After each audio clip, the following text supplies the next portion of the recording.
Okay, back to recording. Okay, great. Yes, let's get cracking. Can everybody see my slides? Yeah. Okay, cool. Okay, hello everyone. This is the last meeting of 2020 of the CRS Workgroup, Coastal Virginia CRS Workgroup. It's been a good year, I think. I'm going to talk a little bit about funding, but for most of this year, we have not had direct funding to support this work group. We've been kind of floating it on some other general grants, which is fine. But, you know, as I've talked about in the past, you know, having direct funding to kind of support the management of the agendas and the you know, making the presentations available and managing the website that we have is certainly an expense. So I'll talk a little bit about where our funding is coming from as of the beginning of the October 1st. So Zoom etiquette, we've already talked about this. If you're not speaking, please mute yourself, and definitely please unmute yourself when you're speaking.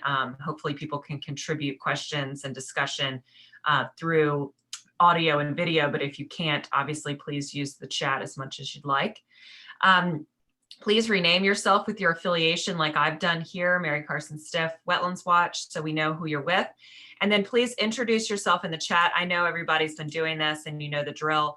I don't think that everybody has indicated, you know, what their class is. Oh, actually, yeah, people have been doing a great job. Okay, awesome.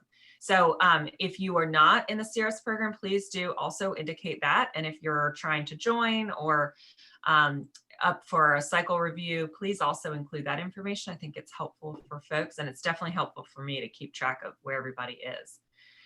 2020 Zoom date or 2020 dates. Oh, that should say 2021. My apologies. We are having all of our meetings on Zoom until further notice to keep everybody safe with physical distancing. So I've just made these dates up. I don't have to confirm them with anyone in the Newport News facility that we typically use. If you see conflicts with these dates, please let me know. I don't have anything on my calendar, but I have not gone digging around on other resilience or floodplain or emergency management or building code, whatever. I haven't done any due diligence to know if these dates are good. So if they aren't, please tell me and we will reschedule.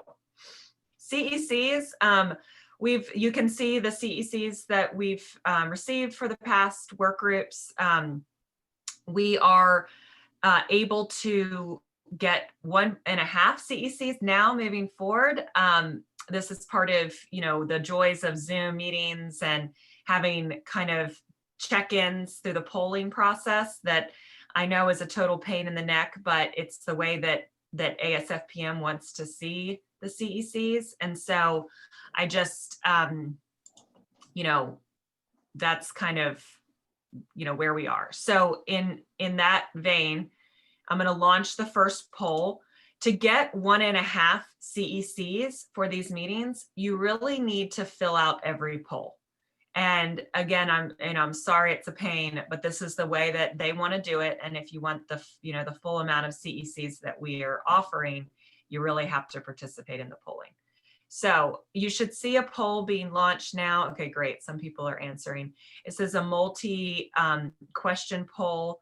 And you can see the questions are kind of, you know, random stuff that I don't typically ask, but I'm asking, you'll see when I talk about the new grant that we have. I'm going to be doing a pretty in-depth assessment of how,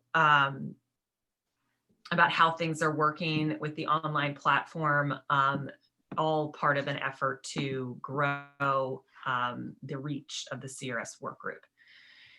So I'm going to keep this poll up for a little bit while I go into the next slide, just so everybody has a chance to answer. So I'll tell you when a poll is coming up, obviously, so just be sure you're paying attention. The ISO contacts that are working in Virginia, Doug and Emily. Emily's on the call with us. She's the one who's going to be replacing Doug, who replaced Christina Groves. And Doug is not available to be on the call today, but he said that if there are any questions for him to just let him know. So if you have questions for Doug, you can type them in the chat.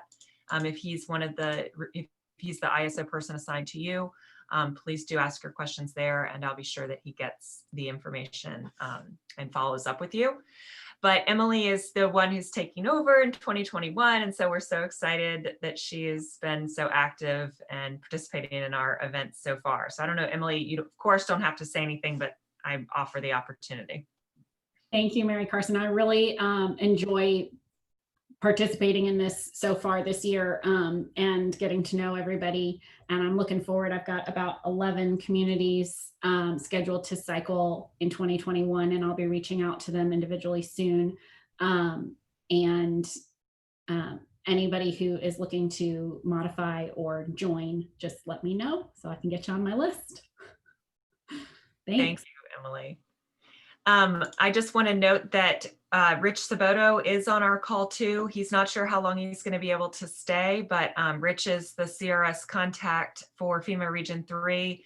And it's really great that you've been able to join us in our meetings lately, Rich. Thank you so much. If anybody has questions for Rich, this is the time. Okay, well, he's been active in the chat. So if you have questions for him, you can certainly do so there. All right, I'm going to end our poll. If anybody hasn't done it yet, do it now. We got a couple people joining in a little bit late. I'm going to keep the poll open just in case those people are, doesn't hurt anybody to keep it open. Okay, just a quick update on the VFMA fall workshops. Well, you know, we're trying to build the relationship between the CRS Workgroup and VFMA is trying to build its relationship with other professional organizations in the state. And so this is kind of all part of that effort. We had 3 fall workshops that are typically held in person, all electronic this year, and it was such a success. Maybe not the electronic side of things, at least for the coastal workshop, because I was pretty much, you know, failing there. But anyway, it's such a success in that we had so many people participate, and it was great energy and good questions. And so I really think that that platform ended up working out well for us.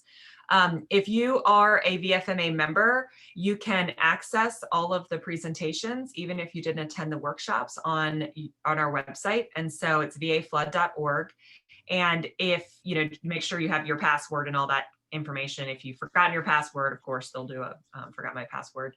So just log in to see that, to see the presentations. I think we're going to make recordings available, but that's to be determined. If we do, they'll be made available on the website. Kristen, is that they're all on already.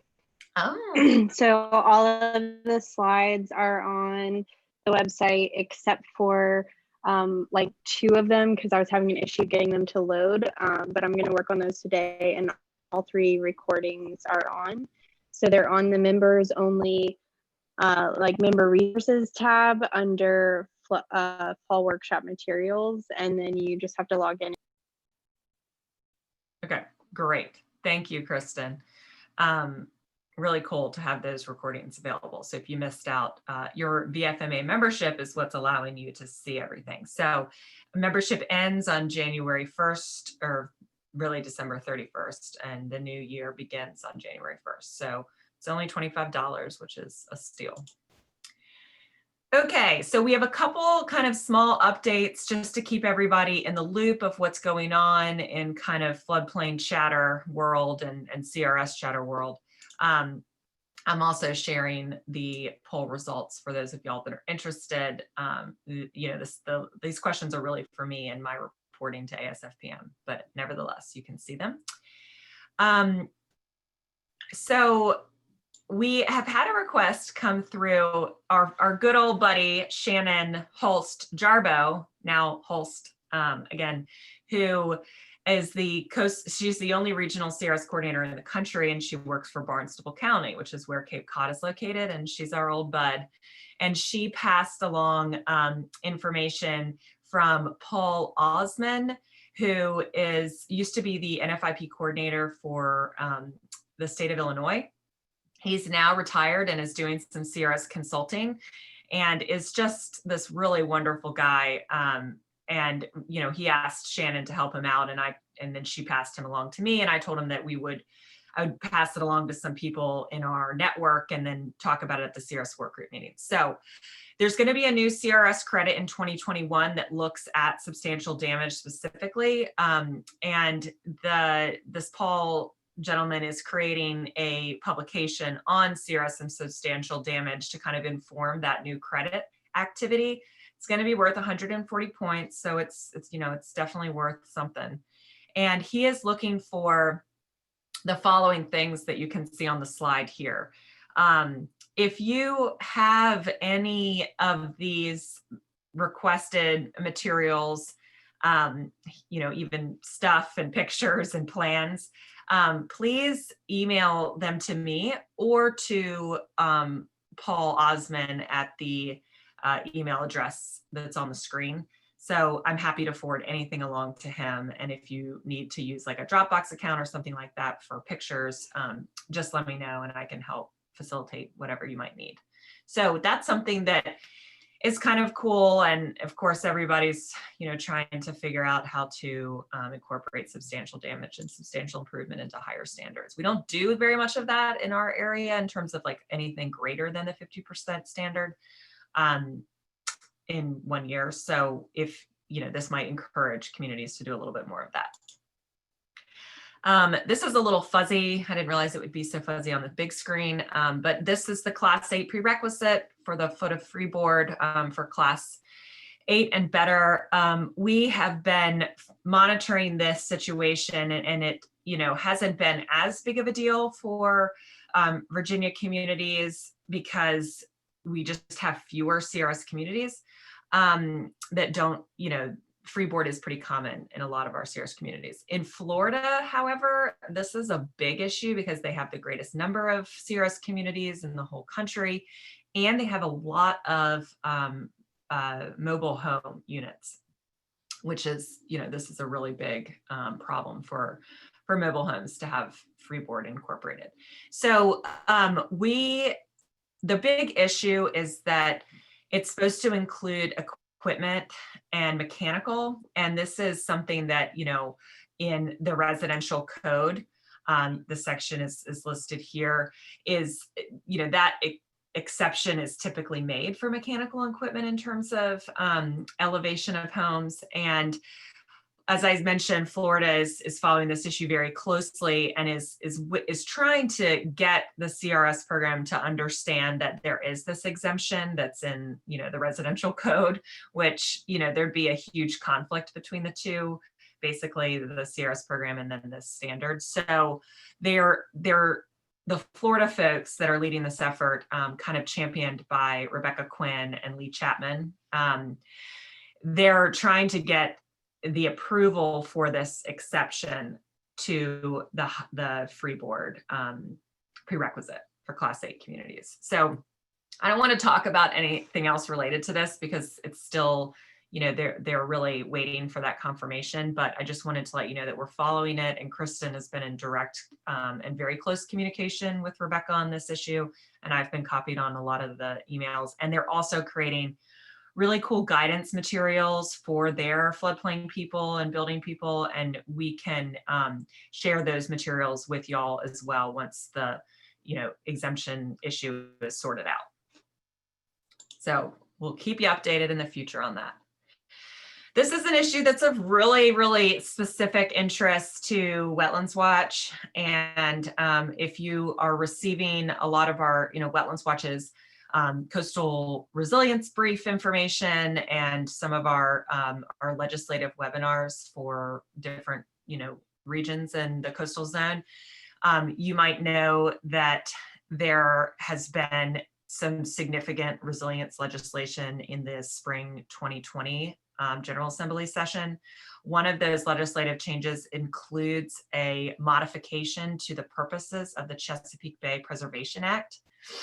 This change includes coastal resilience and adaptation to sea level rise and climate change as one of the purposes of the Chesapeake Bay Preservation Act. So this is very cool. We're really glad to have it included as one of the purposes of this really important buffer zone. But there's a lot of conflict around this new change. And what's coming out of it is the process for new regulations to actually address how coastal resilience and adaptation to sea level rise will be incorporated as one of the purposes. So that this issue is it's highly contested because there are a lot of people in our rural parts of Virginia, and most notably because it's talked about the most in Matthews County, who are putting fill like kind of in the dead of night with their, buddy's dump truck basically, and dumping it in the shoreline, along their shoreline, to help reduce erosion, to help fight off sea level rise, and to protect their property from flood damage. And we're aware of this, and it's happening. And of course, it is a violation of the CBPA, but it's happening under the dead of night. And the people that try to enforce the RPA and the CBPA in these areas are frustrated because it's happening, because people want to protect their properties, and there's no guidance in which they can, work within. How do they address the issue that it's happening? It's happening for an important reason, to protect these people's properties that are going underwater quickly.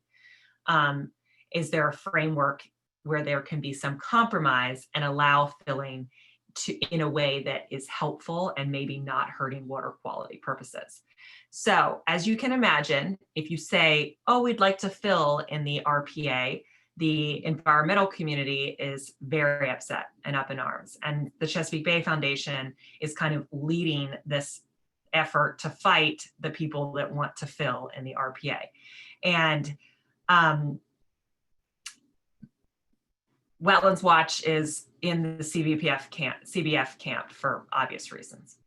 So this is happening, and one of the biggest kind of issues that Wetlands Watch is going to be championing and, including in all of our official comments that we send, is that if the state allows fill in the RPA, there's no way communities are going to get credit for the RPAs in 420 in open space preservation. So this is a really serious issue, and I'm not sure that, that filling is going to be allowed in the RPA. I just can't imagine that it's going to actually happen, because there is so much precedence for the CBPA, and of course the water quality organizations have a lot of clout in the legislature. And anyway, so this is happening, and I would really implore all of the CRS communities who are receiving credit for the RPA to make some noise about this. And you can make noise in several different ways, or I guess really 2 ways, actually 3 ways. You can email Justin Williams, who's the kind of heading all of the public comment stuff. You can submit formal comments once the formal comment period begins, and that will happen after the proposed regulations go before the Water Control Board in December. So that's the trigger of all the public comment stuff. It's a fast public comment period because everything is expedited right now. And so, we just know that it's not like this, we have a lot of time. And then third, I think that the Coastal Virginia CRS Workgroup should submit a letter and submit a formal comment. And I don't know if other people, how y'all feel about that. We have submitted comments for various things in the past, mostly letters of support. I do think I filed a formal comment maybe one time for something, although I can't recall it right now. So I really think it's an appropriate place for our group of floodplain professionals to step in. However, I know that this is an issue that is contested, and that there are a lot of smart, good floodplain people who understand that there might be some benefit to allowing property owners to protect their property by staving off sea level rise for a little bit. So I just want to open the conversation. You can comment in the chat, or you can comment after this work group. You can call me and we can chat about it, but I really want to move forward with that. I think it's important for our CRS communities. And we've worked really hard to get the CRS task force to say yes to the RPA across the state, with the memo that's been approved that I helped write. And so Anyway, I'm going to stop talking, but I'm really concerned about this, and let me know what you think. Kristen's also just chatted me and said the FMA might be also willing to take this on as a, an organization too. So, we're going to try to drum up as much response to this as we can. So I open it up for people.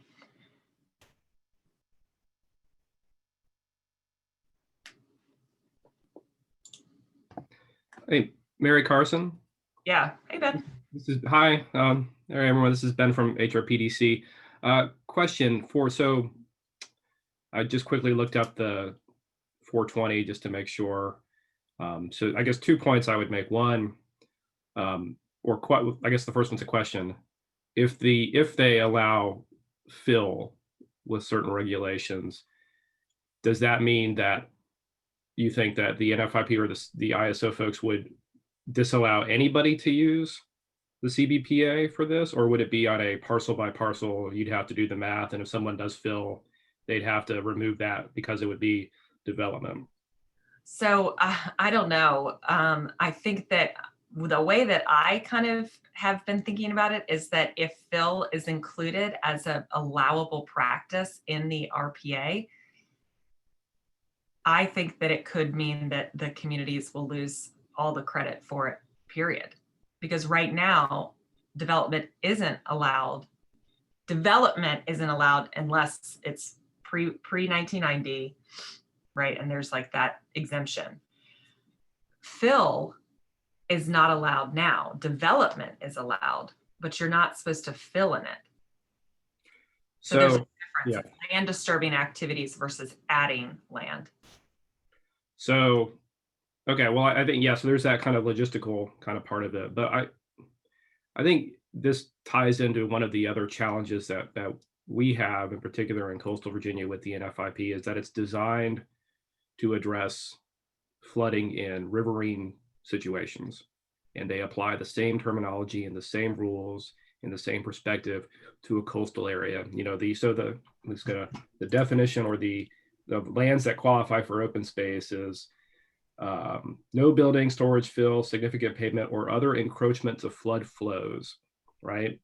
And flood flows in coastal areas are not the same as flood flows in riverine areas. Yeah. And I think this is something it's an issue across the NFIP, and it's something that we should recognize, and we should be working for improving the NFIP to actually differentiate better between riverine situations and coastal flood situations.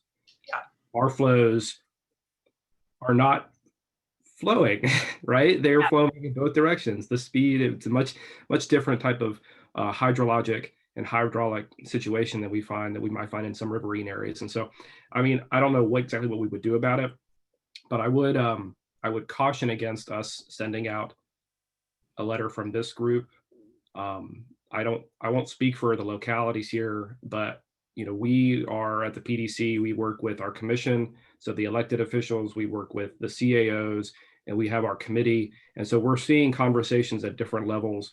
And one of the issues with this piece of legislation is that there has been almost no real opportunity for conversation and engagement and debate back and forth over what the appropriate implementation steps should be. Yeah. And this idea of saying that we should not allow fill because of the CRS issue, it's a valid point you bring up. But I think a lot of this, with the way HB 504 is playing out, is that all of these individual issues are being brought up in a vacuum. Yeah. And there's no process in place for us to really kind of work through and, literally make the sausage, right?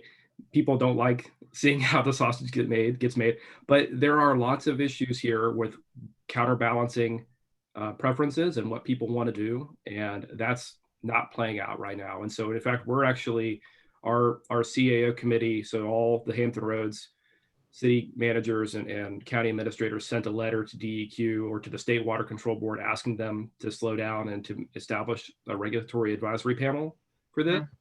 We're hopeful that they'll take that into account.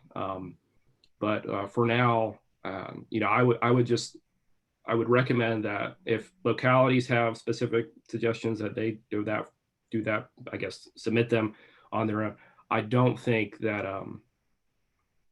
that the CRS group should do that as a group. And I don't think, I mean, VFMA, sure, if you guys have, that's a separate entity. I think the CRS user group kind of is in a kind of a gray area when it comes to what their role is. And I would certainly encourage, if locality folks that are on the line are interested or supportive of this, I would encourage you to coordinate with your folks back home, your city managers and others or county administrators to touch base and see how things are playing out with other folks in your government. Yeah, good point. So first, your point about, you know, displacement in coastal areas versus riverine areas is a good one. And it's one that we've continually brought to the task force in multiple reports, comments, iterations, and nothing has changed there. So we're trying to fight for that difference to be acknowledged in the CRS program or in the NFIP generally. But I think that it's a really, really difficult.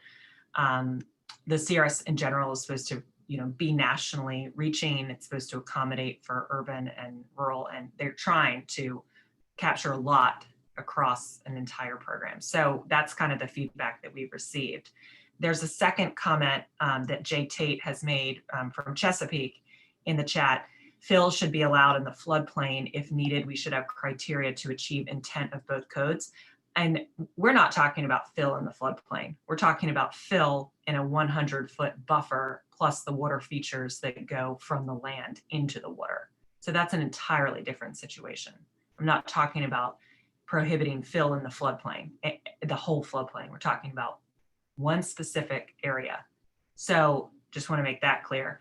And then third, I think it's fine if people don't feel like the CRS Workgroup is an appropriate avenue to submit comments, official comments. If you are a CRS community and you're receiving a lot of credit for the RPAs, AKA James City County, Accomack County, and hopefully soon to be Gloucester County, then it might make sense for y'all to at least raise the issue of the RPA 4 points, or, you know, the issue of the CRS program being impacted by the potential of filling. So if those communities want to get together and, you know, want to work with Wetlands Watch to help do something, or you want to do something by yourself, that's fine. I just want to let people know I'm willing to do the work of writing the letter and, you know, provide whatever support is required if it is your intent as a community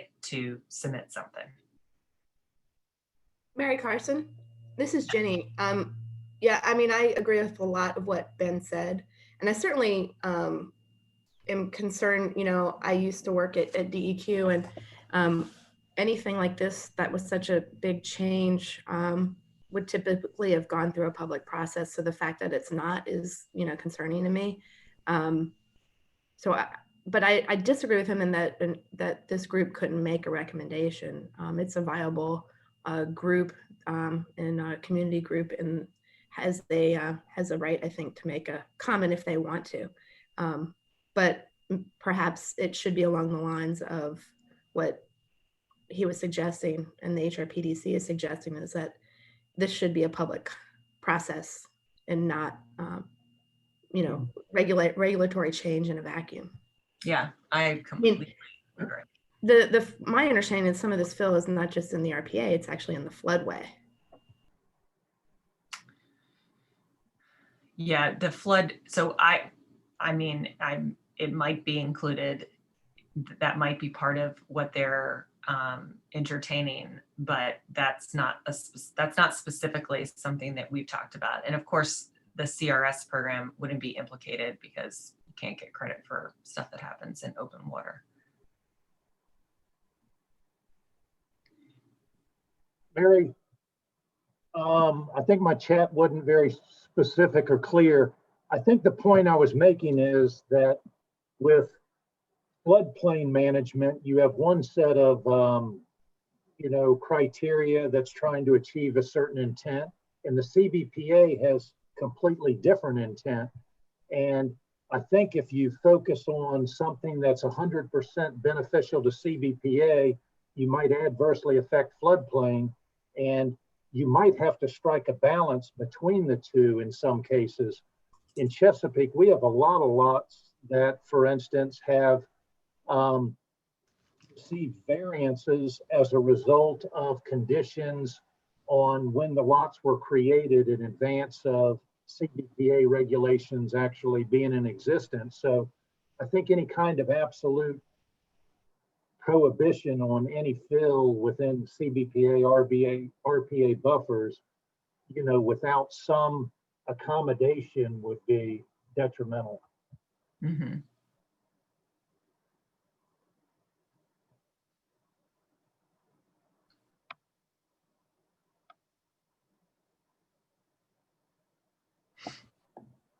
Anybody else have any comments?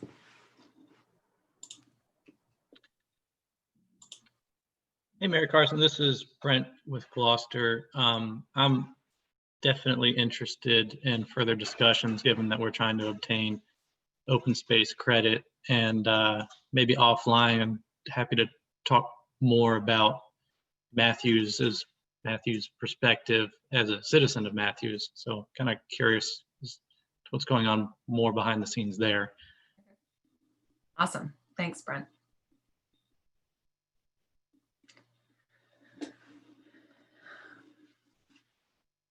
Okay, well, we can continue offline discussions about this. Again, I'll wait to see if individual communities are contacting me, and, I can help coordinate your individual responses, whatever. It sounds like there might not be great interest to send a letter from the work group at large, which is fine. This is a collaborative work group, and, Wetlands Watch is going to be taking our own position on this, and so we won't be silent, and are happy to, whatever, we have our own agenda on this, I guess, is also the point. Okay. All right, so I mentioned that we have grant funding to support the CRS Workgroup as of October 1st, which is so exciting. The Coastal Zone Management Program continues to pull through for CRS technical assistance and support. They really have been a champion funder of the CRS program in Virginia, and I think that we're just really grateful for all of the support that they've provided. This grant is called Building CRS Program Capacity and Outreach in Virginia's Coastal Zone, and it's a continuation of our previous CZM efforts to grow knowledge of the CRS program in Virginia, provide training and information about the program, and then also do some research and reporting on specific issues that could affect the success of the CRS program or capacity building or whatever. The specific things that we're going to be working on, we provided 12 CRS trainings and evaluations 2 years ago in Virginia's Coastal Zone. It was like a 5-day workshop where we sat down and interviewed everybody from different departments, and then provided an example class rating based on what they said, and did a ton of the beginning paperwork for the community. And we're going to be going back out to those communities, asking them where they are in progress. So for example, Henrico County received one of these trainings, and I'm going to be reaching out to Kristen and saying, hey, how's that, spreadsheet? How did the quick check go? Was it helpful? Was it not helpful? Do you think that the estimate was good?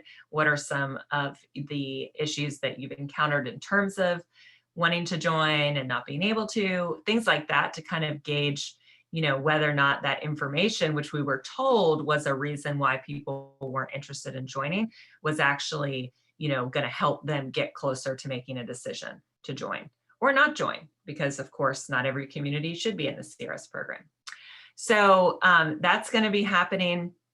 We have funding to do 2 additional CRS trainings and evaluations.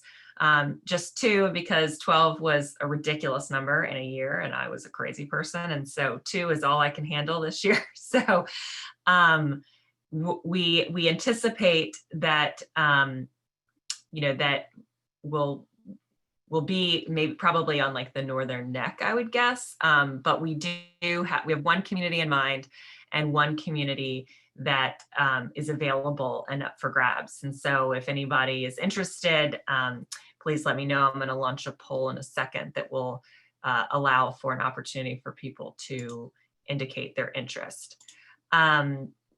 So the second, I think it's even just 1 question. Finally, this increased support and capacity and geographic impact for the CRS Workgroup is a project that we've been really interested in. And of course, in COVID world, this is becoming even more of an important conversation. When we meet in person, we have been able to have the Zoom, a Zoom connection as well, but I know that it's been difficult for people in the audience, like in the attendance, room, to hear what the people who are attending online are saying and vice versa. And so we're going to be buying some equipment to help facilitate like better communication across the platforms, in person versus virtual, knowing that we will eventually be back to in-person meetings. We also have some people who have said, hey, in this virtual meeting is just the best because we don't have to, drive and waste the time driving, and it's just helpful for a lot of people. So we're going to be sending out a survey that's going to kind of ask various different questions to get at how we can best improve our reach. And so be looking out for that. It'll be in the new year, and please do answer it. And I'll be kind of sending out a couple reminders about that. But if you've indicated that you are interested in knowing more information, I will be able to see about the CZM training. I'll be able to see your response in the poll report once the meeting is over. And so I'll follow up with y'all individually about that. So if you haven't voted in the poll that was just announced or started, please do vote. Even, I won't, if your answer is no, that's totally cool. Please just select something so you get the CEC credits. I'm going to keep the poll up so people aren't missing the opportunity to get continuing education credits. Okay, so without further ado, we're going to hear from Roderick Scott, who is going to talk about a RISE grant that they received. They're one of the RISE grant recipients, and they're going to be doing a home raising academy in Hampton Roads. So Rod has over 30 years of contracting experience and has been specializing in flood mitigation since 2009. He is a CFM, and he has elevated or relocated 1,500 buildings and won the 2014 ASFPM National Flood Proofing Award for the Elevation 101 Education Outreach Program that was deployed after Hurricane Sandy. So really interesting background, and I'm glad to hear Rod speak today. He presented at the VFMA Coastal Workshop, but he's going to make his presentation a little bit more specific to our group and to our region. So hopefully we'll be getting some new info.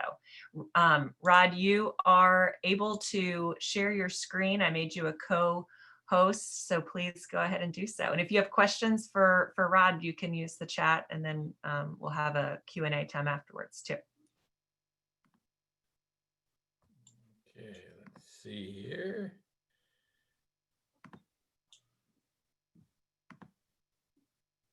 And you got that? Yep, that looks great. Okay, great. Oh, yeah, perfect. And I'm on, right? Not muted? Okay. Yes, sir, you're good. Okay, thank you. Good morning, everyone.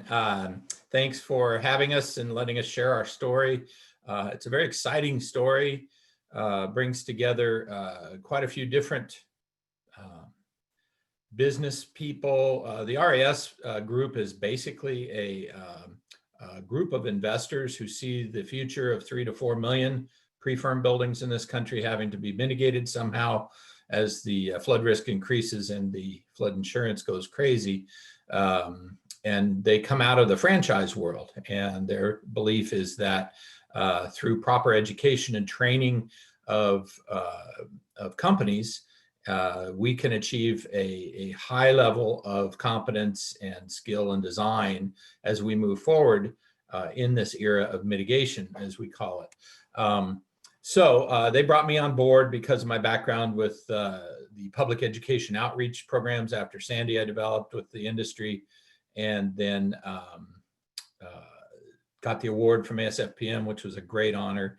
And since then, I've been focusing on several different areas of mitigation, but they brought me on board when they got the grant from RISE there in Norfolk to develop the Home Raising Academy. We had it ready to deploy in person in April, and the country shut down at the end of March. And so we very rapidly rotated to a Zoom platform in 2 weeks, and all of our students attended. We're making the attendance in the evening. The class is provided in the evening because our target audience is all working. They're either contractors or city, county employees who have shown an interest in learning more about this process. We do it over 2 weeks. So Tuesday and Wednesday of 1 week, and then the following week, Tuesday and Wednesday evening. And we have 7 hours in the can. We're adding 2 more hours with our second tranche of money and a website. And all of this will be due by the end of 2021.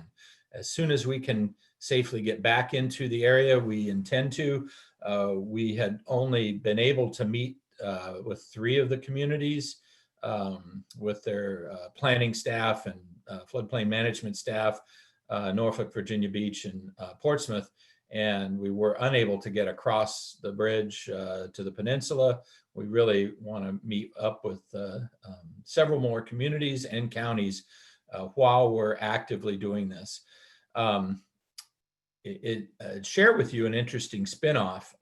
It looks like there may be a very good potential that the Flood Mitigation Industry Association, which is our new nonprofit for our industry, may have an opportunity to create the world's first flood mitigation academy with this as one of the foundation pillars in New York City. Because, you know, New York City estimates they have just under 100,000 pre-firm buildings in the flood zone.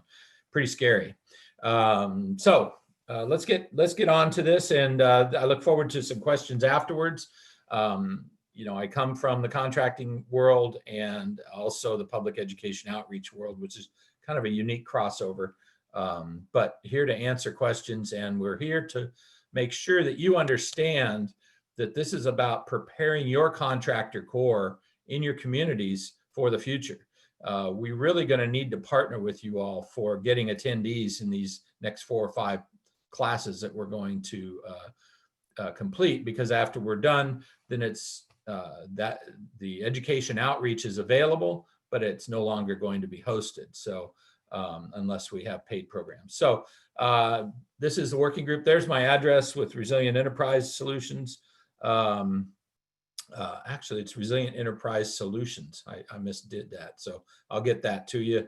I have like 3 emails right now that I'm working with the nonprofits and for-profits. So here's our region. Here's your region. I live in the New Orleans area, actually across the lake from New Orleans in an unlevied community where my community's had 12 storm surges in 15 years. But my community is now 84% elevated. And it takes us 3 days to recover from a surge as opposed to 3 years, like a lot of communities. Luckily, this area has not been hit by a major storm in a long, long time, but y'all are sitting on the ground really vulnerable if it does come. So we've got to get you mitigated, because primarily of this reason right here. You are an extremely strategic to our nation area and region, multiple military installations. You have families, you have contractors, shipbuilders, ship refitters that live in there, a lot of retired military, And the best estimates that we have, since there is no formal inventory almost anywhere in the country, which is really another very weak vulnerability to communities not understanding how many of these buildings they really have in the flood zones, because that's all based on planning, and you got to know how many you have and all that stuff. So anyhow, 10,000 is what we estimate, which if they're 200,000 a piece, that's $2 billion of retrofit if it's just elevations, but we know we have a lot of dry flood proofing in there as well. So Houston, we have a problem. What is 100-year flood today, or 1% chance, is going to migrate. So all of that brown area that you see on the map there is going to be blue ultimately in not too long a time, within 2 mortgages,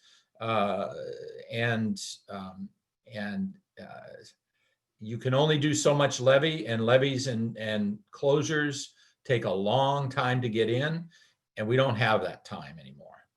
So flood risk is increasing. We all know that. We live it, we eat it, we breathe it. My wife's a planning director, and myself, I mean, it's 24/7 in our house. Our kids tell us to think about something else when we're together for holidays, because we're always talking about this stuff. So what does increased flood risk equal? It equals higher NFIP rates. And what we're seeing is a lot of people thought that the private insurance providers were going to scoop up a lot of these properties and charge less. But I can tell you, I've seen 3 different private insurance quotes for areas of communities now where they've declined to cover anything below a foot below BFE. And some won't even, some are just really not excited about even doing BFE homes, understanding that the flood maps are really a minimum elevation for safety in building. Oftentimes the floods exceed the 100-year in this day and times. And so we're stuck with some really, really crazy NFIP rates coming at us. And this is where a lot of the pressure to do these elevation projects is coming with these property owners who are opening up that renewal every year. So basically, primary residences have 11 years left until they're actuarial rated. So this would be an actuarial rating on the left-hand figure of this FEMA illustration. If you're 4 feet below BFE, you'll be at $9,500 a year for a 250K policy. If you're half of that, then that premium would be half of that. None of this is affordable or sustainable into the future. And of course, we see the benefits all the way over on the right-hand side of the additional freeboard. My town is at 2-foot freeboard and going for 3 probably next year because we only want to lift them once. And then, as we call it, our kids and grandkids are going to have to worry about the relocation that's coming. We just have to get them up and off the ground so they don't flood and they preserve their property values. High insurance rates equal lower property values and also will lower our property tax revenues, which are so vital for schools, government operations, and repayment of revenue bonds that we're going to have to take to build some of these enhanced drainage systems and protection systems. Here's the commercial rates. And of course, these are AE zone. So, you know, a lot of those commercial buildings on the other side of Ghent, outside the levee protection in Norfolk, over in Portsmouth, they're at least 3 or 4 feet below BFE. I've got some in the VE zone that we haven't mitigated yet in my community that are 8 or 9 feet below, that are looking at $35,000, $45,000 a year in actual risk rating. The big bummer is that all the buildings except the primary residential only have 5 years left of these increases, and they'll be at actual risk rating. The primary residential, we still have 11 years, but all your rental, residential, your second homes, your commercial buildings, your nonprofits will all be at actuarial rates in 5 years. So we're virtually running out of time to help thousands and thousands and thousands of buildings in this region and their owners. So it's a big issue, and it impacts multiple different things. So So here's another flood map of Norfolk up on that, what's that, the Lafayette River? I can't remember the two rivers, get them confused sometimes, but I think it is, with the other historic areas. I showed this at the VA flood managers, but this is all part of this planning that has to go on now and is really critical at the regional level. These are the new flood maps, are the most recent. We see the LIMWA, which is really increased construction costs in those areas, almost to the V-zone capacities for the designs. And so we're going to have a lot more buildings in the flood zone in another generation. So we're really looking at all of these spaces as opposed to just the special flood hazard area or the 1% in our planning. So here's some great stuff that Norfolk's doing, and Ben McFarland's doing some really advanced looking stuff with virtual first floor elevation stuff that they're working on. It's very exciting. There's some other software providers out there now in the country that are also doing these first floor elevation determinations without elevation certificates. So here's the problem. We've got just over 1 million NFIP policies, and the NFIP is missing 3/4 of those elevation certificates for those policies. So we have got to figure these first floor elevations as close as we can, understanding that we're not going to get elevation certificates for all of them, because that's critical for our industry to provide the base budgeting for grants and financing until such time as construction plans can officially be produced for formal construction estimating. Norfolk has told us they have just under 1,000 RLs and SRLs. We think that could be 3 times as much or double as many, because people drop NFIP coverage as they get rid of their mortgage and go naked, as we call it. And self-insured is another term for it. And so, we may have double or triple the numbers of RLs and SRLs. They're just not designated by FEMA. I still say the FEMA, we've got to measure it somehow, but it's a very myopic view to just use our FEMA data to look at the repetitive loss situations in our communities. And we're going to have to get this dealt with. And all these buildings provide revenues and shelter and places of business, and we have to have buildings. And until we decide to migrate backwards from the coast, we're going to need to just get them so they don't flood and they can be affordable, because flooding really, it sucks. It's terrible. Here's your Corps of Engineers study in Norfolk. Virginia Beach just completed a big Dewberry study, very similar, with levees, closures, and non-structural, and all the purple in there is non-structural identified by the Corps. I submit that you should probably double those numbers ultimately within the next generation to get all of it safe, and elevate 2 to 3 feet above the minimums. So once again, we go into this, the buildings provide spaces for us and revenues that we then operate off of. So they're essential, and we're not going to buy them all out. And when we start buying out, we need to buy them out in groups, not checkerboards. And because then you got to keep, so we say elevate them all and elevate your roads and your infrastructure to stay longer. The key is you've got to support those military installations there. And that means you got to have safe housing. So here's some of the blood and guts of it. This is an old historic timber framed house from 1840s, which is actually known as and I'm a historic structure specialist too. I didn't really bring that across, but I'm one of the few in the industry that understands how to get the tax credits and using tax credits for mitigation, all sorts of stuff like that. So this house, between the timbers where the mortise and tenon joints are, it's infilled with brick. So, and then you had a slate roof and 2 chimneys. So this house was about 128,000 pounds. Had to go 3 feet. They went 8.5 feet. So their insurance is $500 a year, and they can park underneath and use the underneath for storage. We often see a lot of resistance in communities to going to the open foundation design, but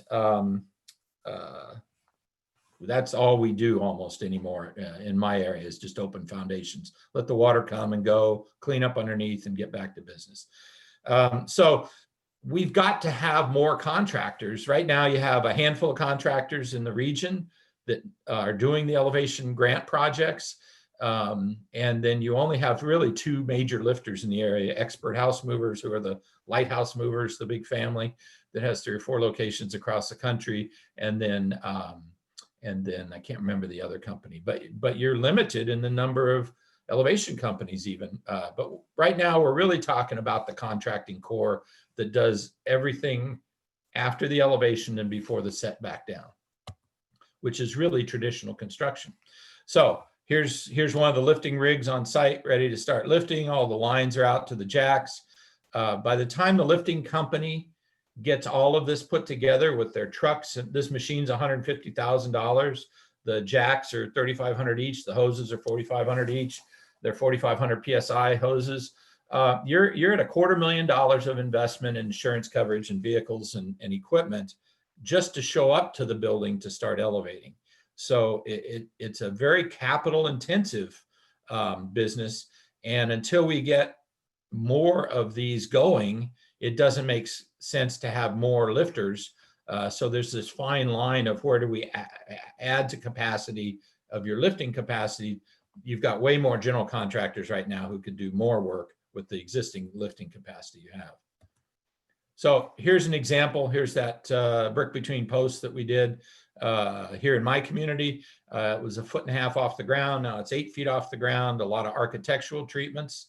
Design, design, design, design. We cannot leave our children, what do I want to call it? Some people have called them FEMA specials without any design. If you have design guidelines in your community, then FEMA will fund, like the brick facing on these columns. Ordinarily, it'd just be a CMU block column or a cast column with concrete showing. In our community, we have design guidelines that have been adopted. And so FEMA will pay for that additional brick treatment and that elaborate design for the railings and stairs. So make sure that you get design guidelines either in the region for elevation, and Norfolk has some great new construction designs. And maybe that's the way you adapt into having just elevation design guidelines. Remember, flooding happens, but flooding buildings don't have to happen. And that's the key, because I still haven't figured out. A lot of people put a lot of brain power to how to stop flooding. And I think into this climate that we're already into and the climate of our children, flooding is going to be more frequent and more intense. And we've got to get our buildings so they don't flood. Can you imagine? We had 7 major hurricanes hit this coast of the country this year. 5 of them hit Louisiana. Luckily, I didn't get any direct impacts. I got a glancing blow from Zeta at the end. But our country, Western Louisiana, is shredded, absolutely shredded, from a 4 and a 3. That hit within 12 miles of each other. It's just amazing. So we've got to get ready, and we've got to get tough, and we've got to build these things like battleships, and you all know how to build ships. So that's what we've got to do. So here's the Home Raising Academy. I just want to give you an overview of it. All of your communities are invited to attend this free of charge once we start rolling them out again.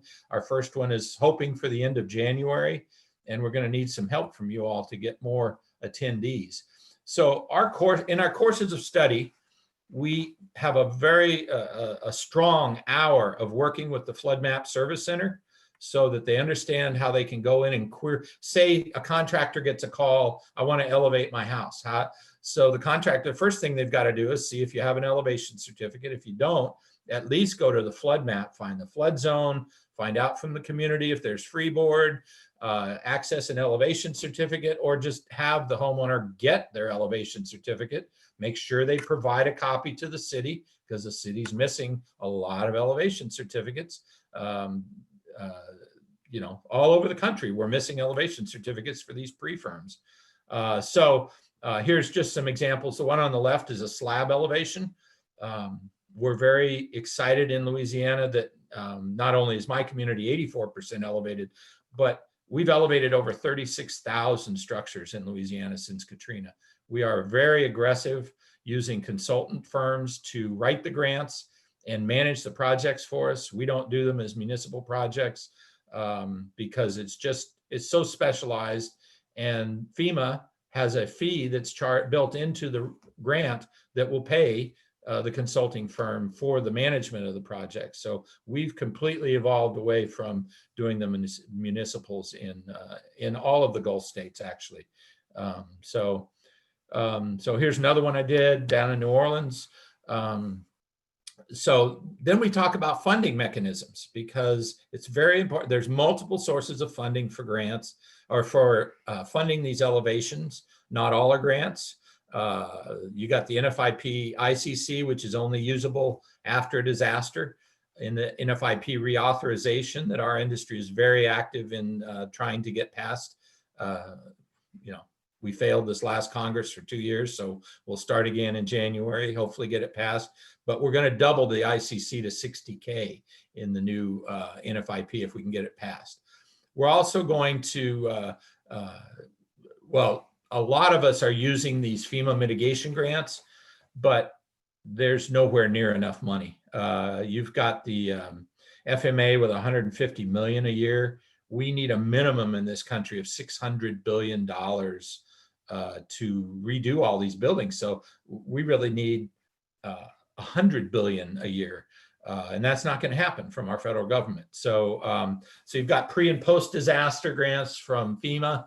The new BRIC grant is coming, but we're very well aware as an industry that a lot of that money is going to drainage and infrastructure and not to buildings. And I think it's a major short sight for our country, but because if you don't have the buildings, then you don't have the revenues to keep up the infrastructure and support the infrastructure.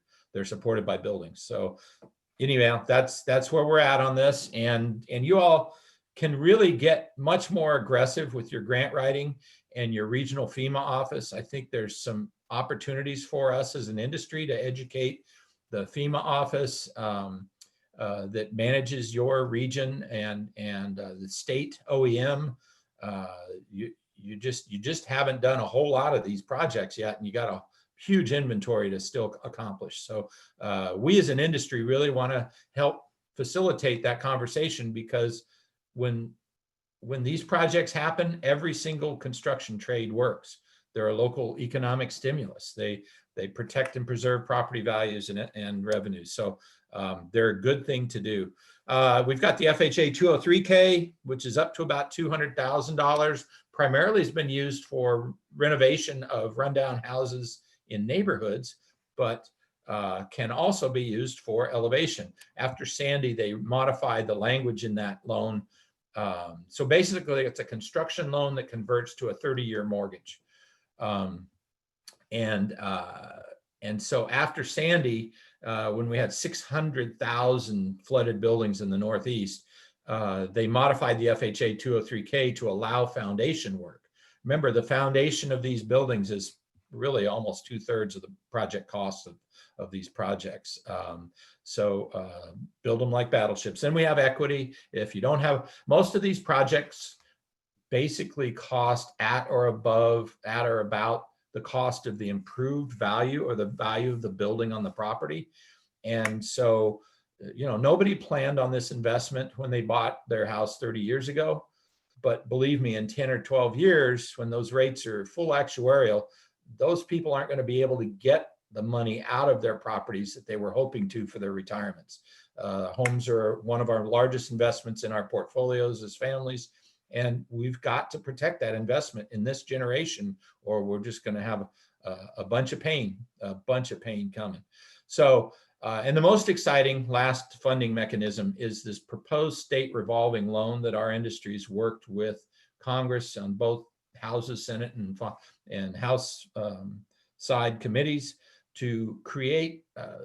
Well, for 50 years, we've used the revolving loan from the federal government for sewer and water improvements, separate sanitary from storm, improve and harden our treatment facilities.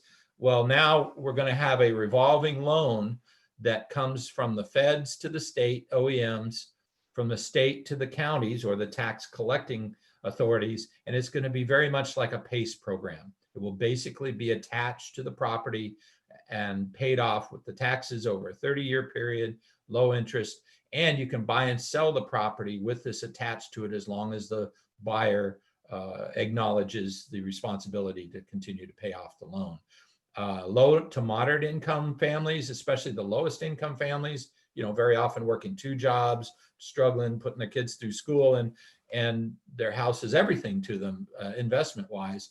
And so there is a provision in this new revolving loan to have a forgivable or a portion of it forgiven for the lower income families, which brings in that whole equity and fairness with our families. And we have a lot of low income housing in this Hampton Roads area that is in the flood zone and needs protection. They're the least able to recover from these things and can't support the financial commitment of the insurance. And then another very exciting opportunity is remember your flood maps went in this, late 70s mostly, Mary, in the area, 79s. That's a lot of housing post-World War II. A lot of retirements, a lot of veterans came back, built houses in those slab-on-grade neighborhoods and the vulnerable neighborhoods.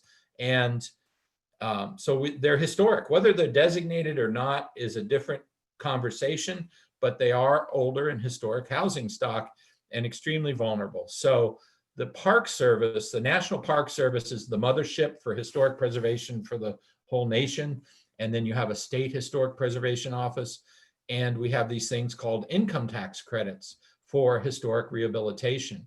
And I sat on this review committee for like 8 or 9 years. I've got some scars on my forehead and some bruising, and you know, we really had to drag them kicking and screaming into this. But we now have guidelines for flood adaptation, which now allow us and encourage us to use these state and federal income tax credits for these projects because they more than meet the financial minimums to access these credits.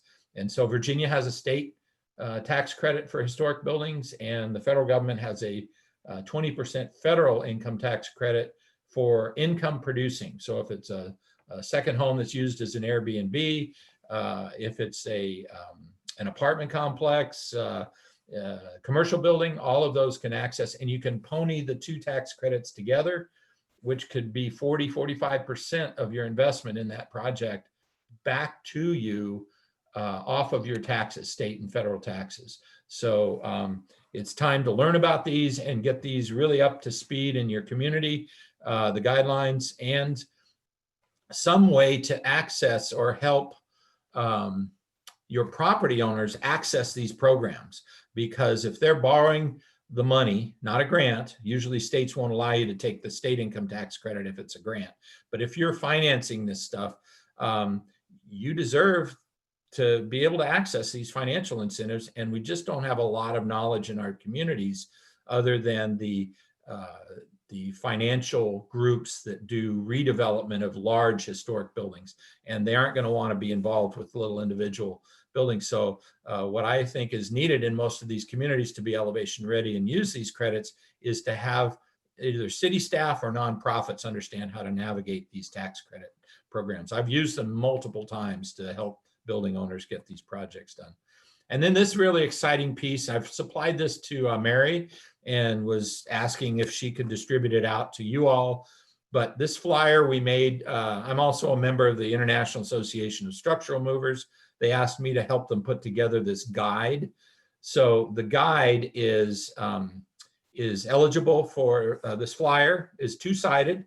So these are all the reasons why you would want to elevate or flood mitigate your structure. And then on the back side, there's actually 11 steps.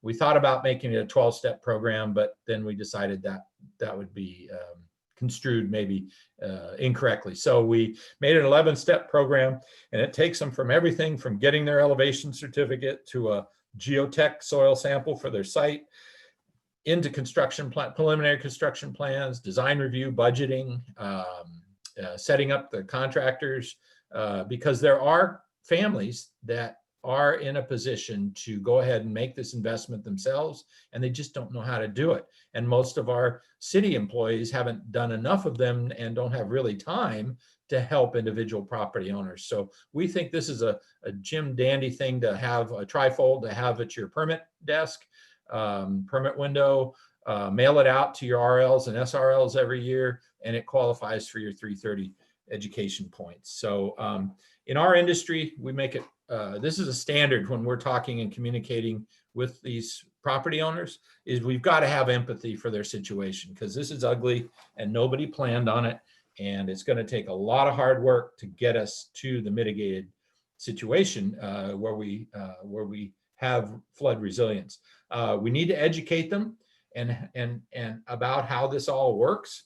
And that's one thing that communities are doing at different rates, but we need, people are like, how do I do this? I'm scared of it, you know? Well, it's just a process. And then we want to empower those families who can to move ahead to do it on their own, or empower them to apply for these grants and get those voluntary participation agreements signed so that the community can get those grants written. So 2 more slides. We want you to be an elevation ready community. This isn't really we talk about this in our contractor training, but there are things that we've run into again and again and again in communities that are developing these programs because they have to. And so number one, how many do you have? What is your exposure? How much will it cost? Budget that, figure that out. It's a big planning exercise, but we understand that there is a lot of that work going on in your area right now, which is fantastic.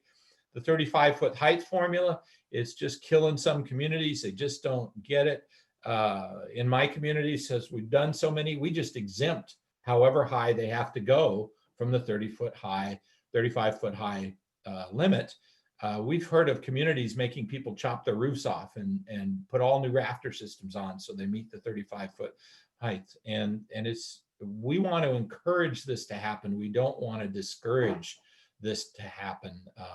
We want variance streamlining. When you raise these elevated houses, their staircases have a longer rise and run, and very often you're into the setbacks. So we need a 2-week, you're on the schedule, $100 for the variance, boom, it's done. Not the nightmare stories that I've heard out there, including one up in Florida where they told the homeowner it was maybe 90 days to get on the zoning review board, $4,500, and you might as well bring a lawyer. And we're like, what? That's crazy. We want to help these people and get them through this process. Permit streamlining, meaning this isn't new construction. This is a compliance project. And so, you know, we need to be able to shuffle these through, and especially through design review. They should all have a design review, and they should all look good, not shortcuts on the cosmetics of the below areas on the foundation. And then really important, our permits in the flood zone only have 2 boxes. One is new construction and one is renovation. You need to add a 3rd checkbox for elevations because you want to track this. When my wife went back 9 years after Katrina, she had to go back through 400 permits. And because they have design guidelines and the new houses look a lot like the old ones, to get uniform, you know, not all this boxy new stuff in there. We don't like the modern in our town. We like, it's a historic town. We like our new buildings to have design elements of the older buildings. So you want to document those elevations because then you can start talking about, and why we don't get more points for elevating in CRS, I'm still not sure. We need to fix that as well.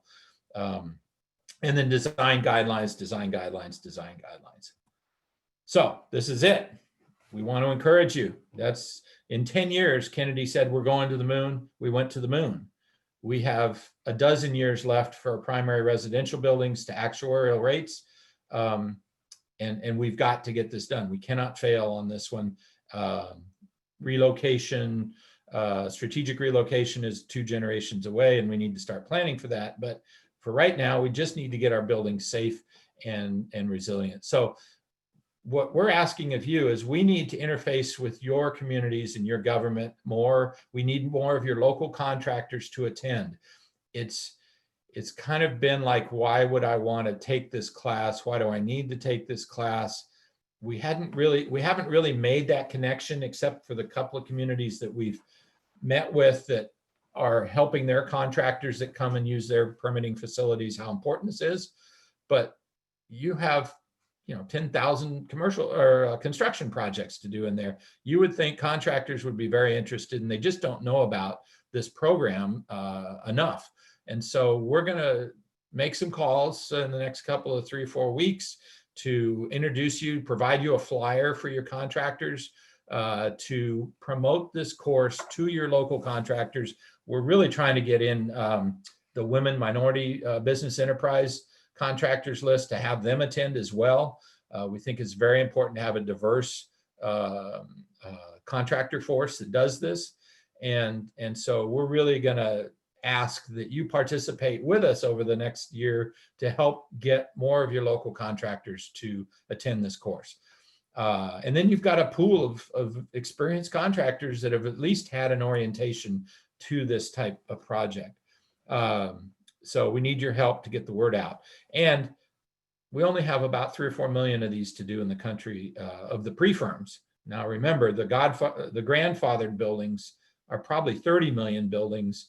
And the problem is when we go to NFIP 2.0, we're going to bring all those grandfathered buildings, which were built, say, in the 80s, to the first flood maps, which are not compliant with today's flood maps, and their actuarial risk rates are going to go up too.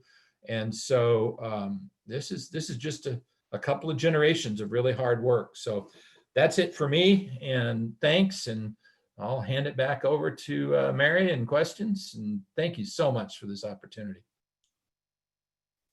Great, thank you, Rod.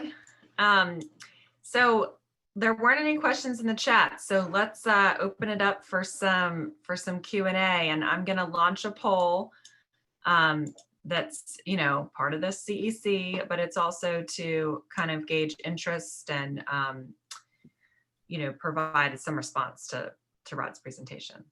So any questions or comments? It's a lot of information, I understand.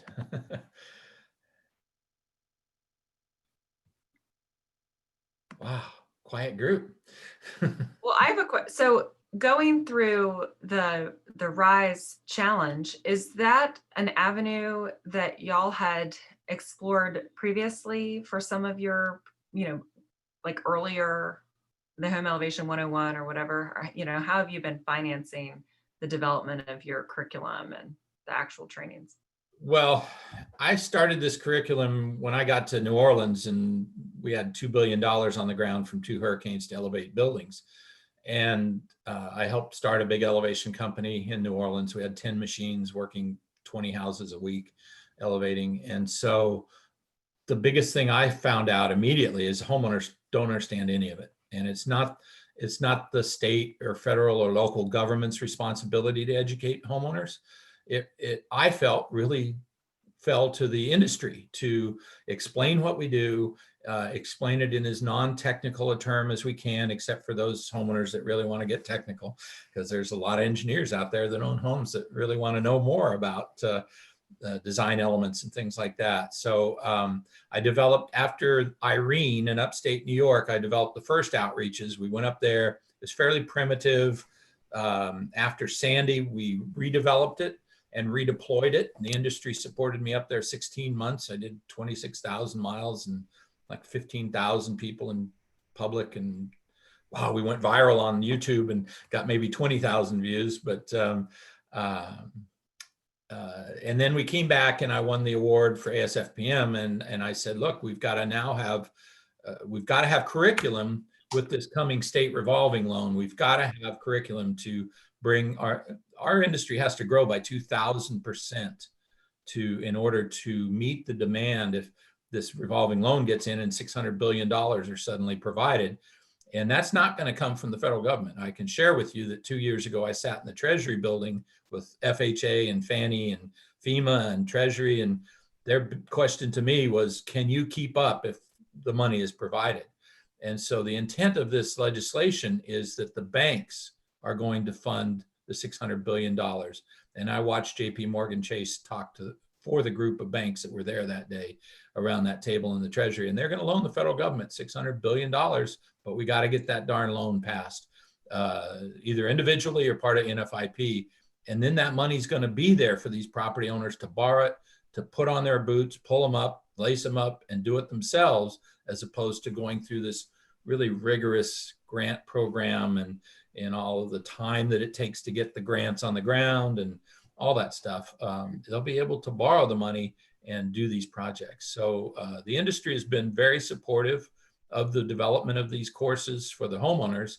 And now, you know, having this prepared contractor corps is part of the promise we made all the government and financial people last 2 years ago, that we'd be ready for this loan if it actually gets passed and materializes. That's helpful. Well, we got to fix it. We have no choices. We got to fix this, and people are going to have to borrow the money. Yeah. If there's, so any other questions, and if you are still responding to the chat, or excuse me, to the poll, only 23 people have responded. So I hope that those are people who want CECs. If you haven't answered the poll, please do so. And then if you have any responses to your answers, please include them in the chat. I see that Jay included one of the responses in the chat as well. And, you know, this information might help Russ and Rod as they're, you know, working on the in our region. So any additional information you can provide is great. And if any of you want to get in touch with me, please get in touch with me. Mary can send out my personal email as well as the RES email. And I always make time for people who have questions, because it's so important for us to share information and knowledge and develop. There we go. Thanks. So please don't hesitate to contact me. I help people all over the country. It's really amazing and such an honor to be doing this as an old grandpa now. Cool. Well, I think more people are answering the chat, and hopefully they'll provide some insight in the answering the poll, providing more insight in the chat. So you can take a look at what people are saying. I'm going to just mention something. So earlier in the presentation, when I was telling everybody about the substantial damage work or the requests that came in for the new CRS activity, Rich Sabota was in the chat kind of reminding me to make sure that everybody knows that privacy protected material needs to be in consideration. And so please don't send Paul information, maps, stuff that has personal addresses on it, because anything that comes from FEMA that has those personal identification information attached to it is privacy protected. And so that's something that FEMA is working really, really hard to remind people about. And so I just promised him that I would remind you all about it too. So I'm in good graces with Rich and with FEMA. Okay, more comments coming in the chat. That's great. Well, thank you, Rod. It was really helpful, really cool information. Okay, I'm going to end the poll here because I'm going to launch another poll very quickly that is building off our discussion about the RPA and potential filling. Okay, so I'm ending this poll and I'm going to share the results so you can see. And Rod, you'll in particular be able to see kind of what the interest is and what the mitigation priorities are. Specifically, this is elevation and mitigation priority in your community. You know, almost everybody's doing elevations in addition to other mitigation strategies. But if you answered no, maybe providing just a little bit of response, why no, and what else you are doing instead of home elevations, I think that would be helpful too. And we of course have some challenges with doing elevations, and I'm sure that people could say a lot about that. Okay, all right. Last poll that I just added in light of our conversation. So this is getting to George's recommendation plus Ben's recommendation to include transparency. So a letter coming from the work group that just highlights the potential issue without any sort of, the political side of things, just straight up, this could have an impact. I'd be happy to draft that letter and then send it to our membership for approval. And it can be a letter that's sent prior to the comment period being open, or it could be an official comment made after the preliminary regs are released.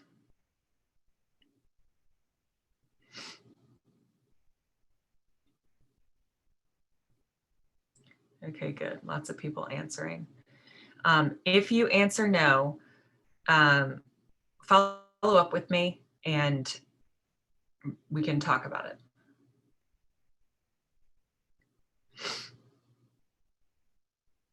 Okay, we got 83% voted. Anybody else? Last chance. We won't use this as part of the CEC thing because we already did the last one, which was right at 11:30. So you'll be good on the 1.5 credits. Okay, cool. All right, so this is the work group report out time. So if you have something to report out about CRS or NFIP or floodplain management or really anything flood risk related, sea level rise, please do unmute yourself and contribute that way, or contribute in the chat if you'd like. But it is kind of fun to hear from people if it's possible over the audio. So I'm gonna go through. I think we did this last time and it actually worked out pretty well. I kind of go through my list and skip over people that don't unmute themselves, and we can at least hear a little bit.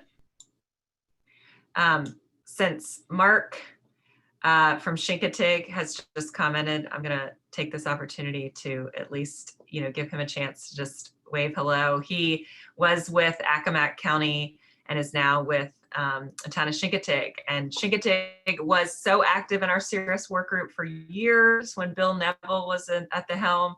And then we had a big period of silence. And so with Mark Mark now in this position, I'm just really excited to engage with Chincoteague again. So welcome. And yeah, I'm glad to be here. And I've worked with Tom with Accomack, and so I'm going to be leaning on Tom with this information where he's close partners with me, and hopefully I can get more involved and learn some more. Awesome. Really cool. Thanks, Mark. Okay, Gloucester's next. Gloucester's first in my little picture frame. So Brent, I know you were here. I'm sorry. The mute button's not where I expected it to be, so it took me a second. Yeah, so we had our quarterly floodplain management committee last night, and went pretty well. We have a annual floodplain management plan update and PPI plan update ready to go to the board in December, as well as the 5-year PPI plan update itself. Not just the annual report for the PPI plan, but the actual 5-year plan. So looking forward to getting that submitted to the board. We've got some interesting things added on to it. So yeah, otherwise not a lot to add from Gloucester. Thank you. Brent, you'll be hearing from me. This is Emily. You are one of the communities to cycle in 2021. So I'll be getting with you soon to kind of touch base on your plan. I did look at your FREEBOARD information, and it looks like you've got 2 foot, but I didn't see the mention of mechanical electrical. So I know that was a bigger conversation statewide, but I just wanted to throw that in there. All right, sounds good. Thanks. Thank you. Okay, next I have Tammy from Smithfield. Oh, no mic. Whoa, shoot, it's like she read my mind. Thanks, Tammy. Okay, James City County, you're next. And James City County is a class 5, first in the state. Yay, yay, yay. This is Christy. I don't necessarily have anything to report other than hyperventilating on the RPA stuff, but you know.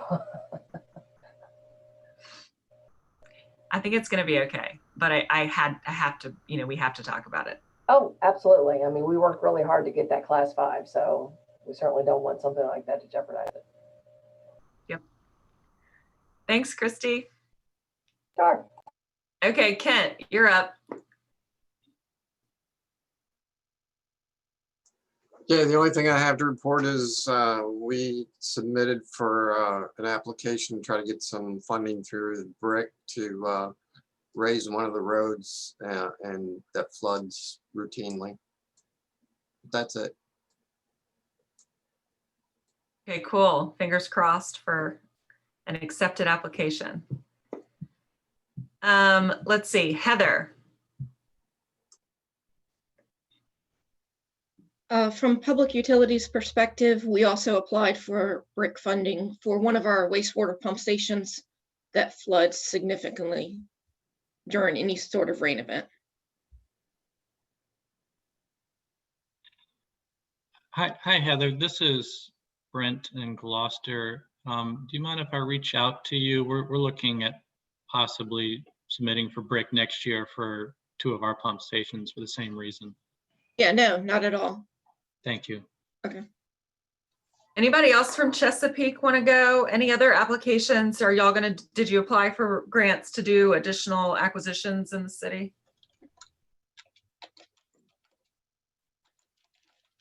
Mary, this is Jay. I know we applied for at least 3 grants from BRIC as it relates to road elevations, and 2 were from ones that require a significant detour, and 1 was for a community that's just frequently cut off with tidal events of a very low frequency. I mean, of a high frequency. Okay, great. And Brent, okay, you saw Heather included her contact information. Awesome, in the chat. Okay. Tariq. I don't have anything to report. I don't have any question, except I sent a question in the chat. It's a very general that how many CRS communities are in Virginia and how about the Fairfax?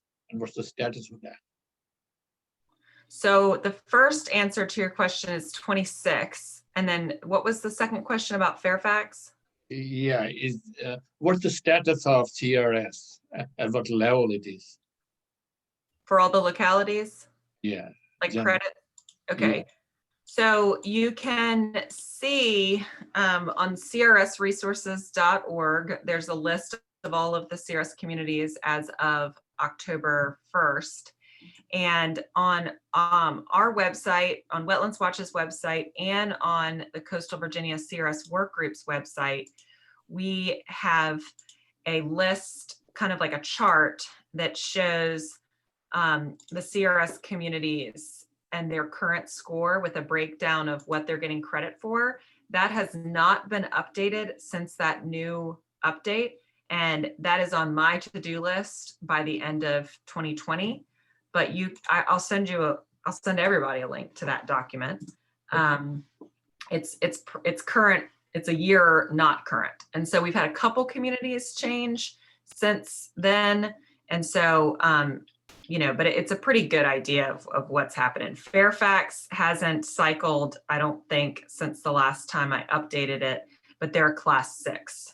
Okay, that's good. That's what I'm interested in. Thank you. Yeah, Fairfax is going to cycle soon. I just don't know when. Okay, thank you. Okay, yeah. Newport News, Howard. Good morning, Mary. We're kind of wrapping up gathering all of our materials for our first review meeting right after the first of the year. Still grinding through all the stuff, but we're making good progress. That's all. Okay, awesome. Anybody else from Newport News? So your visit is early 2021? Correct. It's first week of January. Who's doing it?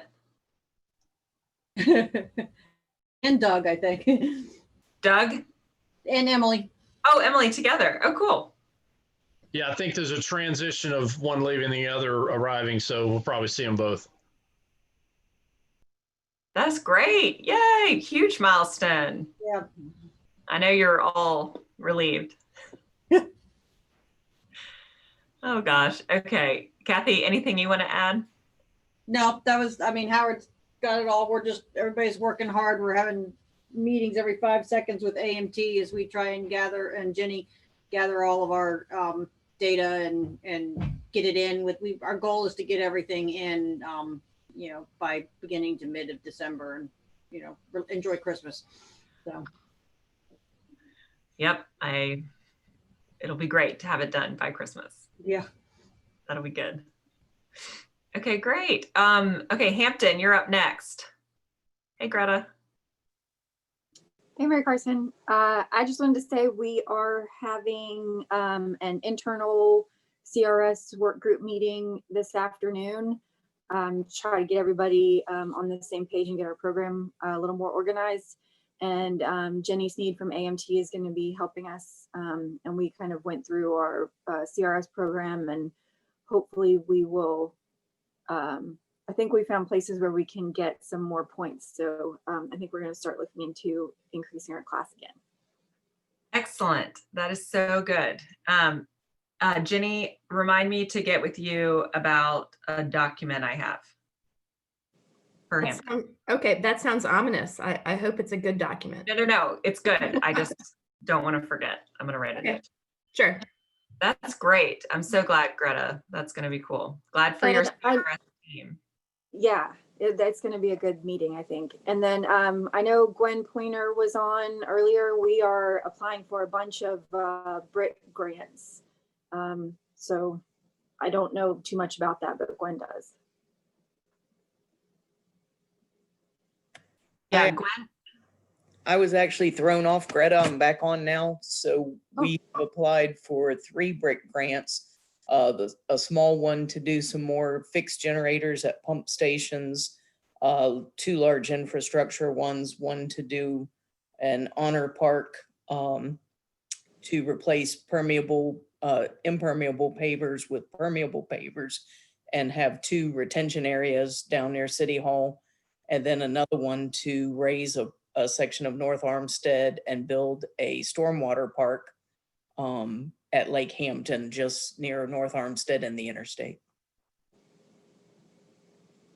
So Gwen, that is one of the first kind of green infrastructure grants that we've heard of in Virginia so far, or at least applications. And so I'd love to connect with you a little bit more offline about that. And then potentially we could give a little bit more of an overview to the work group on those projects.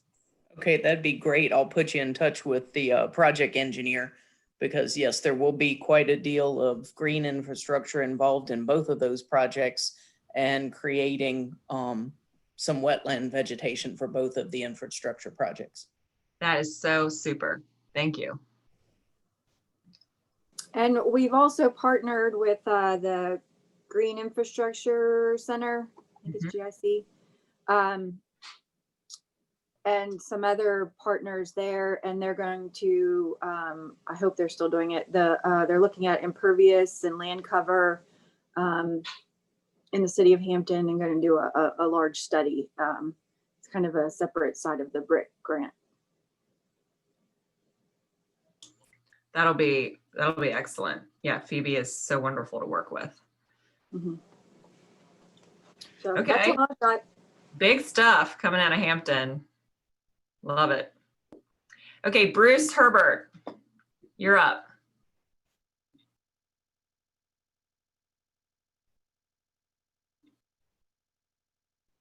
I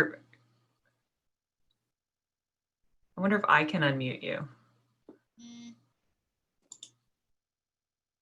There we go. There we go. Do you have anything to contribute? What's going on with your community? Not much to contribute this morning, listening and learning. Okay, great. Wonderful. All right, so we heard from Chincoteague, James City County. Let's see, Patrick Hughes is next on my list, but he's Chesapeake, so we've heard from them. Ben McFarland. Hi again, everyone. Just a couple things. We are having a work group meeting for our coastal resiliency program tomorrow morning at 10 o'clock. Some of you are probably on that list, but if you're not on that list and would like to be added to it, you can either send me an email or put your email in the chat. But one of the things we're going to be talking about tomorrow is our resiliency design guidelines. So we're looking at, how can we account for sea level rise and additional precipitation that's forecast in floodplain management, design standards, things like that. And one of the things that we were talking about tomorrow is how we are incorporating sea level rise into projections of future floodplains. So if you're interested in that topic, feel free to join us. So that meeting is open to the public. There's no restrictions. We're not deciding anything tomorrow. But if you are interested in that, feel free to shoot me an email or join us in. I think the link is on our website as well. Actually, let me just double check that while I'm sitting here. If you go to our website, there's a link to the Coastal Resiliency Working Group. No, it's not actually, the link is not there. So send me an email or put your email in the chat if you would like to get that information. Okay, thanks, Ben. Okay, James City County. Okay, we did Ginny, AMT. Well, I think you heard the localities that I'm working with here in Hampton Roads, and we're making a lot of progress with Newport News.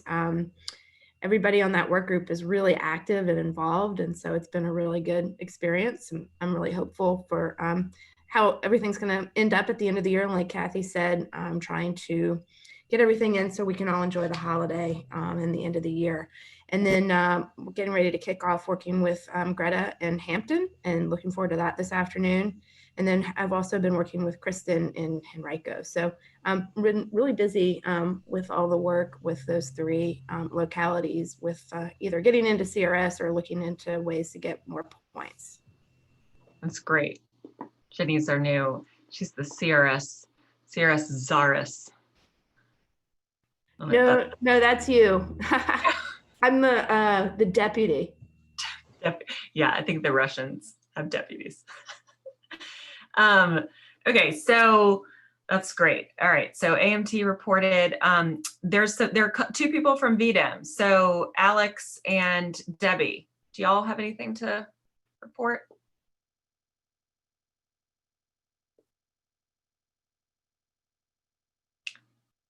Alex Krupp and Debbie Messmer, VDEM report out.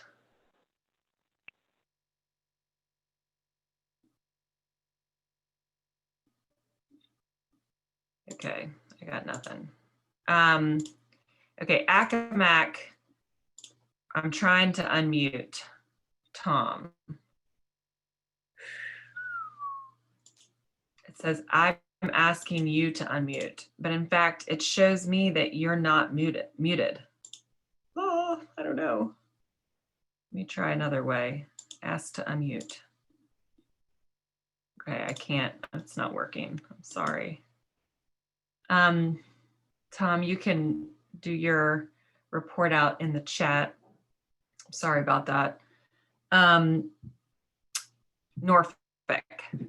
George just had to run, but I saw, Matt, you came on last minute, or you got kicked out and then came back on. I'm not sure. Anything? No, I just came on. So we're doing report outs. Tristan, our CRS coordinator, she's been fantastic. We've got through our recent CRS verification visit. Kind of strange doing it virtual. There are a lot more things that normally I think that we would just sort of open a drawer and show. We have to sort of put into a memo form. There's pretty much a memo needed for almost everything. And I think they said that we're going to be doing some form of credit in about 96 different elements.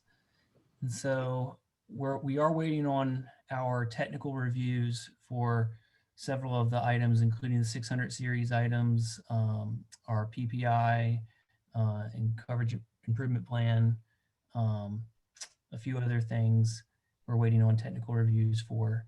So when we get that back, I think we should have a little bit of a better idea of like what the rest of the timeline looks like. So that's mainly what we're focused on. For a few Army Corps projects, we are having to do a floodplain management plan to satisfy the Army Corps' requirements for different projects. And one of those relates to our sort of a citywide coastal storm risk management study. So there's projects sort of from all over. So it's going to be a citywide floodplain management plan as opposed to a sort of project specific plan that would just check an Army Corps box. Have you talked to Meg Pittenger? No, we need to, I know that they had some help from the Army Corps. We kind of missed the boat on an opportunity to cost share with them while we were sort of going through staff changes. And so theirs would be a little bit different from ours, but we know that we do need to touch base with her to kind of get some of her background on what we need to do. I imagine it will be slightly different than right now. We're getting credit obviously for the hazard mitigation plan, for Hampton Roads hazard mitigation plan as a floodplain management plan. So we don't expect to obviously double dip and get any additional points whatsoever, but we still want to have something that could stand for us and get the most amount of CRS points if possible in the, just acknowledging that we want to be mindful of that. So in our initial conversations with the Army Corps, we asked, can we model our plan to meet your requirements after the CRS requirements and the steps that are outlined in the 5. And they said, yes, there's only a few additional things we have to do to meet their boxes. And so we're just sort of fine tuning that right now. And our stormwater division is going to help us tremendously on that effort. So that's good. I would also scoped right now. Yeah, I would email Lee Chapman and just let her know that that you need to do your own plan. I mean, she's familiar with the Army Corps requirement, and maybe she could give you some tips about how she dominated in terms of CRS points. Right. Well, I think we are going to do an RFP at some point. So we're hesitant to sort of preliminarily reach out to any consultants if they end up we don't know who's going to bid on it or whatever. So, but yes, we're familiar with her work on the Hampton Roads hazard mitigation plan. Yeah, of course. Yeah. Okay, great. Tristan, I'm sorry I didn't see you too. I apologize. It's okay. Matt is far greater wealth of knowledge about what's going on in Norfolk than I am. I do actually have one question, and is there any word on when there's going to be a kickoff for the update to the Hampton Roads hazard mitigation plan, like within the next 6 months or anything like that? Ben would know. So I was just going to chime in on that. So right now, we're working through that process. That's being managed by our EM folks. So John Sadler and Danielle Spach. I don't actually know how to pronounce her last name.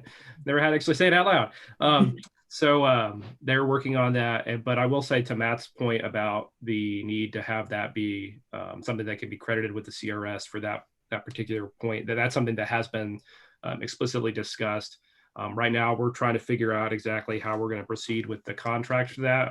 We've kind of gotten our notice from VDEM of when when we should expect something, but a lot of it depends on the nuances of contracts and RFPs and the scheduling that dictates. So we're hoping that we might be able to use, we have a continuing cert or a kind of an on-call contract that we can use as a vehicle for a lot of different things. So that might be something that can help us shave some time off it. One of the challenges is that because of things that are outside of my control and beyond my understanding. The timeline for the grants is terrible for the timeline that we actually need to get the new hazard mitigation plan approved. My understanding is that the current plan expires at the end of April 2022. So we do not have a lot of time to get together a new one. So that might limit what we're actually able to do as part of the hazard mitigation plan. But if that will be, we will be working through that. The EM committee is going to be, AHAC is going to be managing that process. I believe that Jim Reddick is now the vice chair for that. So for you folks in Norfolk to reach out to Jim and communicate your interest in this to him. But those meetings, that process, that will be communicated primarily through AHAC. I think we will also end up sharing that information with our coastal resiliency group. And obviously this group doesn't meet very frequently, but we can send out an email once we know more about the process to MC, and she can share that with the rest of the group. I don't think we have too many people that are outside of Hampton Roads, so I apologize for those of you who are on the Eastern Shore, not in Hampton Roads, if you're getting too much Hampton Roads specific stuff. But but yeah, if anybody has any questions about that, please, I can stay on a little bit once we get through the meeting if we want to talk about it some more. But otherwise, yeah, just stay tuned. Soon. Yeah. Hopefully, yes, certainly within the next 6 months. Thanks, Ben. And Tom, I hope everybody's seen Tom's comment in the chat since his audio wasn't functioning or our Zoom wasn't functioning, noting that half of their points are from open space, and so they're very concerned about the RPA. They have RPA on both the ocean side and the bay side, so it's a ton of points for them. And they are also, he also commented about the Accomack Northampton County leading their hazard mitigation plan update, which begins next month. So it's a trend, which is good. Okay, I think that was everybody, but I missed Tristan. And so now I'm zero confidence in my ability to look through this list of faces and black squares. Anybody else? We ended just on time. I mean, how great. That happened last time too. So I just feel like I'm on fire.